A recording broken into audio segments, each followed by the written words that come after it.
Bienvenue à tous dans cette session d'information sous BSI TV. À la une de l'actualité, la MONUSCO a une semaine pour évacuer les rebelles sud-soudanais du sol congolais. Cet ultimatum du gouvernement a été donné pour préserver la paix dans le Nord Kivu, assez meurtri par des groupes armés. L'opposition congolaise anti-dialogue appelle la population à la vigilance pour la convocation d'un autre dialogue et exige la restructuration de certaines institutions pour décrisper le climat politique. Voilà quelques recommandations du conclave du rassemblement tenu le 4 octobre dernier. Et enfin, les émeutes du 19 et 20 septembre dernier n'ont pas épargné le secteur de l'éducation en RDC. Avec près d'une semaine de vacances forcées d'élèves, le calendrier scolaire connaît des modifications. En visite d'État depuis 24 heures à Dar es Salaam en Tanzanie, le président de la République Joseph Kabila a rencontré ce mardi 4 octobre dans l'avant-midi son homologue tanzanien John Pombe Joseph Magufuli à la présidence de la République. Durant une heure, les deux chefs d'État se sont entretenus à huis clos dans un entretien qui a porté essentiellement sur les grandes questions d'intérêt commun, notamment sur la diplomatie, le commerce, la douane, l'exploration, l'exploitation et la commercialisation du pétrole. La situation politique de deux pays n'était pas en reste.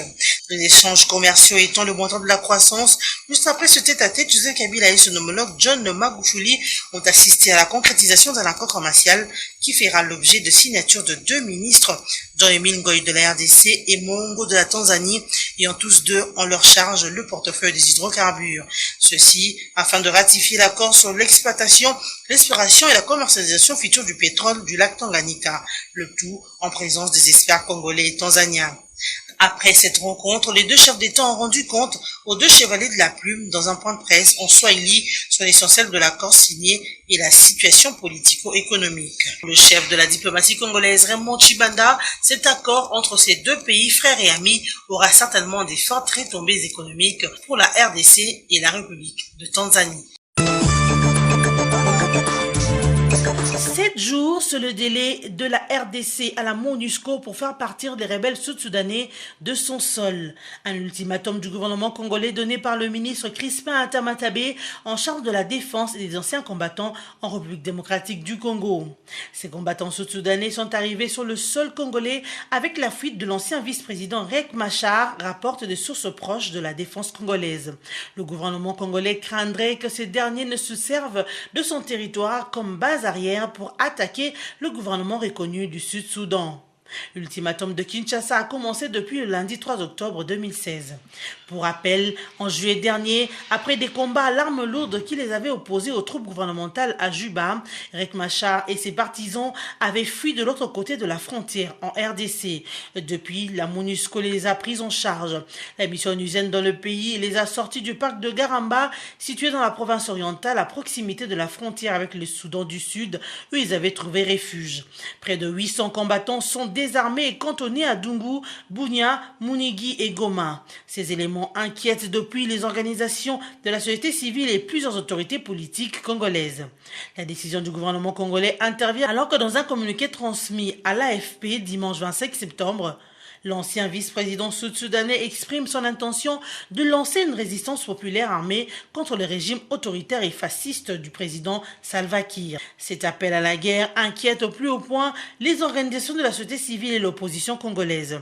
Soumis eux aussi à un regain d'arrivée de réfugiés sud-soudanais, des représentants d'organisations citoyennes ou de partis politiques du Nord Kivu, où sont relocalisés plus de 800 réfugiés sud-soudanais, ont émis de réserves à l'égard de certains de ces nouveaux venus et en particulier les miliciens de Riek Machar. Pour les élus nationaux du Nord Kivu, notamment Juvenal Munobo, député de Walikale, le gouvernement dit qu'ils sont désarmés, mais étant donné que ce sont des gens qui connaissent le maniement des armes, il y a lieu de s'inquiéter. En plus, leur chef, Riek Machar, ancien vice-président, vient de faire une déclaration où il appelle à une guerre contre Juba. Pour ces députés, cela ne peut constituer qu'un sujet d'inquiétude parce qu'à l'est de la RDC, il y a déjà beaucoup de groupes armés. On peut citer le FDLR, ADF Nalu, Mai Mai et j'en passe. Le gouvernement doit activer le mécanisme diplomatique pour que ces militants soient rapatriés rapidement chez eux, a conclu Juvenal Munobo. Le mardi 4 octobre, du côté de la MONUSCO, l'on répond au gouvernement congolais en affirmant qu'une solution ne pourra pas venir de la MONUSCO uniquement. Dans une intervention sur Radio France Internationale, le colonel Félix Basse, porte-parole de la MONUSCO, a expliqué que si la mission onusienne est intervenue pour récupérer ses combattants, les désarmer et les cantonner sur différents sites en attendant une solution pérenne, ce n'est pas pour se substituer aux autorités congolaises, mais c'est à la demande de Kinshasa et pour des raisons humanitaires. Un bras de fer se profile d'ores et déjà à l'horizon. Au cours de son point de presse de ce mercredi 5 octobre, la MONUSCO a tablé sur la situation sécuritaire dans les provinces d'Ituri, Bazouélé, Nord et Sud Kivu et Tanganyika en saluant ses efforts conjoints avec les FARDC.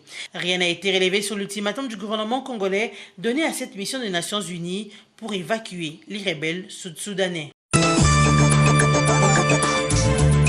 Comme annoncé, le membre du Rassemblement de forces politiques et sociales acquises au changement ont tenu hier mardi 4 octobre 2016 leur conclave au siège de l'UDPS à Limete sous la présidence d'Étienne Tshisekedi, président du comité des sages de ces regroupements politiques.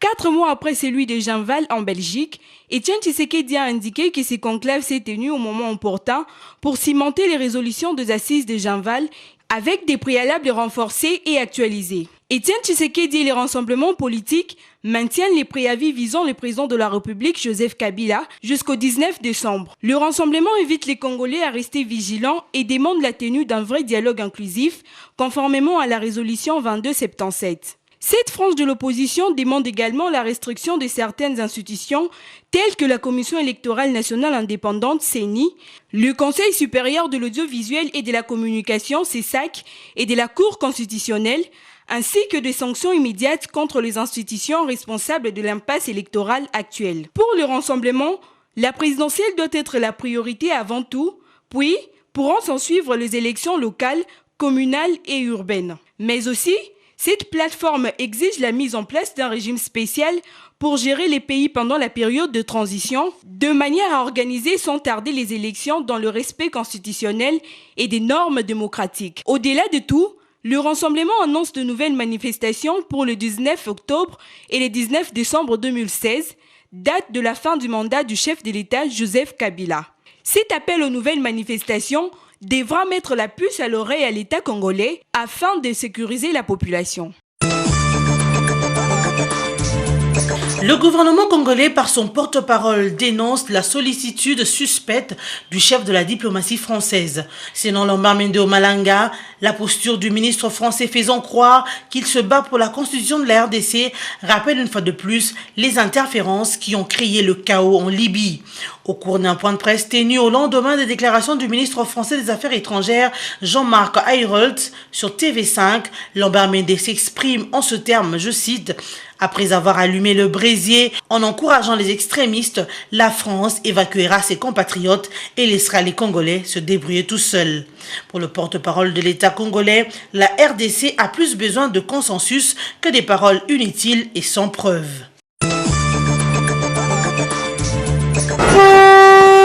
Le Premier ministre Augustin Matata Ponyo a relancé mardi 4 octobre le trafic ferroviaire sur le tronçon Kisangani-Ubundu, long de 125 km de la province de la Chopo. Cette relance intervient avec l'achat de 4 locomotives neuves achetées en Chine sous fonds propres du gouvernement congolais. Ces nouvelles locomotives ont une capacité de 300 tonnes et ont une vitesse maximale de 50 km par heure, selon le directeur général de la SNCC, Ilunga Lukamba.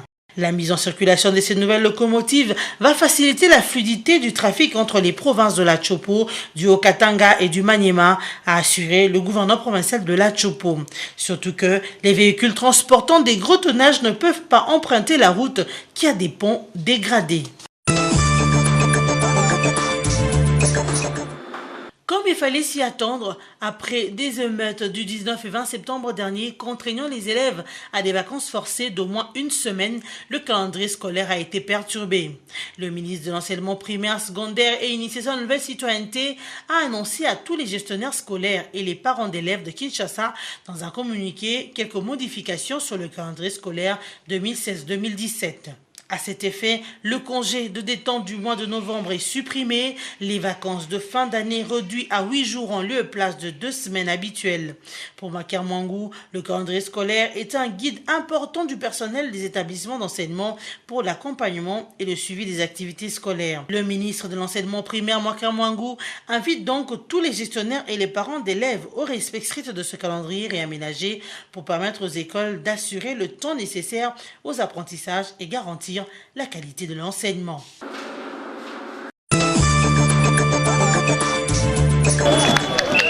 Suite aux 2 journées des échauffourées dans la ville de Kinshasa, Pauline Mona Chebe Kayoko, propriétaire des établissements Monalux ainsi que des stations-service ML, réclame de l'État congolais plus de protection pour ces établissements. Après avoir été victime de pillages le 19 et le 20 septembre dernier à Kinshasa et en janvier 2015 lors des troubles contractés par l'opposition, Pauline Mona estime que le gouvernement congolais devrait aider les opérateurs économiques œuvrant en RDC à préserver leur patrimoine. Un message donné au travers de son directeur commercial, Valérie Kalongo Mujimba. Nous avons lancé un appel de demande de sécurité dû au fait qu'on a été victime des pillages dans les événements récents. Et ça sera la 2e fois que nous sommes victimes des pillages. C'est ainsi qu'on a fait un appel au gouvernement pour renforcer la sécurité, surtout dans les points qui ont été touchés.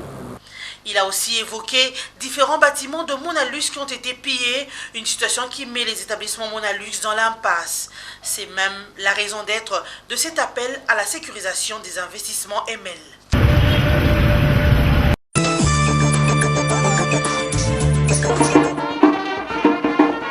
L'ex-capitaine et sélectionneur de l'équipe camerounaise Rigobert Song est sorti du coma depuis ce mardi. Il a été conduit d'urgence à 17h30 pour Paris au bord d'une ambulance pour être évacué dans un avion médical à l'aéroport international de Yaoundé-Ntimalaire. L'avion de Rigobert Song en direction de la capitale française a atterri ce mercredi.